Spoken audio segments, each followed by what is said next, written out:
I think Minecraft will die in 2023. I was dreaming of the past, and my heart was beating fast. The indie game that got bought for $2.5 billion. How could it possibly be on its downfall? Quite easily, you see. All you have to do is review the past 3 years, and it all becomes quite clear.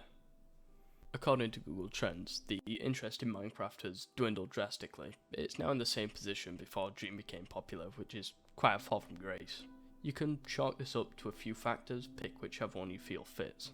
One could be that people are resuming back to their standard lives. The schools are back, meaning there's less time to play and watch content.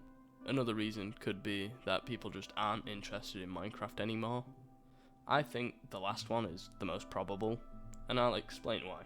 You see, Minecraft and the creators share a symbiotic relationship. If one's thriving, both are. When the views are up, the player count's also up. This also goes the other way. In this case, the creators are harming themselves, therefore harming the game's player count. You take one look at Minecraft in a YouTube search, type it in.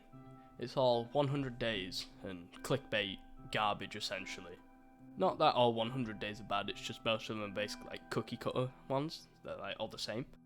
Every channel, bar a small handful, are actually producing original content, or at least taking over ideas further, which is what they should be doing. A lot of creators are just in their own bubble, not evolving their content.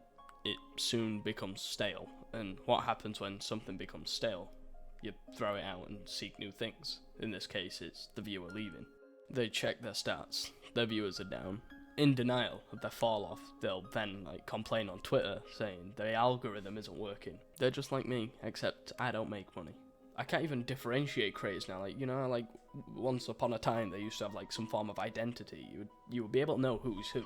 Might not be a bad thing though, with what Minecraft creators are generally known for. I don't exactly blame the creators though. I understand originality is very, very hard now. It's the reason I haven't uploaded in nearly a year, apart from the fact that I have no skills to make videos whatsoever. I genuinely think all the creator economy needs is for one person to create a spark and light the fire for the new scene. That's all it needs to progress further. Like I said, I don't blame the creators. Who I do blame though is Mojang and their lackluster updates. The past 2 years of updates have been incredibly messy. The pandemic obviously had a huge play in it since everyone were working from home. Although you can still code, can't you? My point still stands though. Splitting Caves and Cliffs into 2 parts was a giant mishap from Mojang. I can't name anything notable that 1.17 actually introduced. It wasn't worth updating until 1.18, which actually finally brought in the caves, which is what everyone wanted. They were the selling point of the update. Not even having them in the first cave update really killed everyone's excitement as to what's to come. Then 1.19 came around and didn't bring anything interesting or of value either. Aside from the Deep Dark, I don't think anything else was actually added. They delayed the archaeology stuff, which is a shame because I really wanted to dig up a T-Rex, I'm not gonna lie. Now we're on 1.19.2. People do refuse to play this update though, and for good reason honestly. The surveillance update lets Microsoft monitor chats. The fact that you can get banned for saying language they deem unacceptable is dancing along a fine line. In some ways though, I don't mind the update. Some servers house some really dodgy people who deserve having their laptops seized and their hard drives checked, and banning them will only bring good. But the fact that I can't troll people outweighs all the benefits. I can't insult a 6-year-old. It seems that many other players are also in agreement. They want to insult 6-year-olds as well. This version has dangerously low player counts for the most recent version, and they need to really step up their game if they want to regain players for the newest versions. Are you going to tell me that modders who make mods for free and develop more and better content are doing more than Mojang? You tell me the whole team of devs at Mojang actually can't push out an update of substance? That's absurd. Internal politics may actually be at play here. I don't know the ins and outs of Mojang, and we probably never will, because that's how the company works. I do find it quite funny when Mojang says that the community's feedback is valued and looked at and considered, because evidently that's very far from the truth. They supply the definitive masterclass in ignorance and how to not value your community. It's hilarious. Do not try to get your account back. It's just not worth the time. They'll never do it. Time to ramble on about something different. Multiplayer. It's the core of Minecraft. Whether it's a survival world or a minigame server, the game's simply better with friends. Let's say you don't want to play a survival world though. Instead you want to get god-bridged on by a 12-year-old with a hacked client. What server do you actually go to? 99% of the time it's probably Hypixel, since that's the only server with a decent player base. You could try Mineplex, but you play one Bed Wars game and you've already played against the entire server 3 times. There's like 2 of them total, including you. Having one big server is good for like overall player count and community, but the pressure is all on Hypixel to keep things fresh and bring new things in.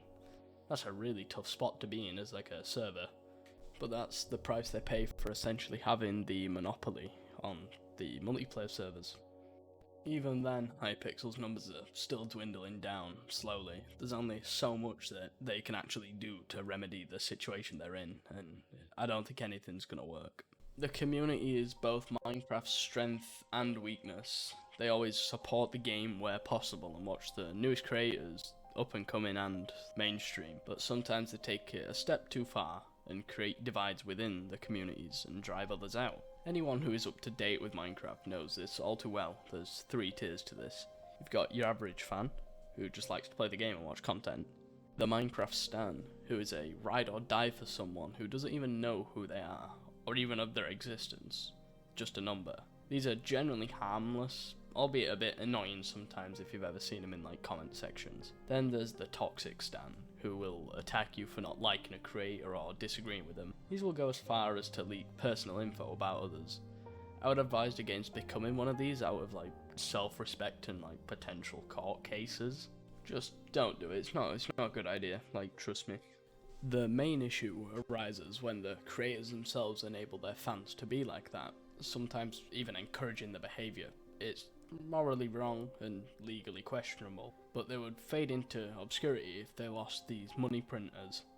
Who else would buy all of their lazily designed prints on a £3 shirt they call merch? No one. I don't risk my whole income just to make some people like me a bit more. That's like foolish. That's the kind of attitude some creators have, and you know, you can't do about it, so just let them do it. All in all though, I think Minecraft is slowly on its downfall, but this will be accelerated much quicker if they don't kick into gear and like, do something. The clock's ticking, you know. I'm sure it'll be fine. They always find a way to like come back from the dead somehow. That's what Minecraft does. If you'd like to subscribe and somehow didn't actually hate me with every fibre in your body, then I appreciate it. That's it.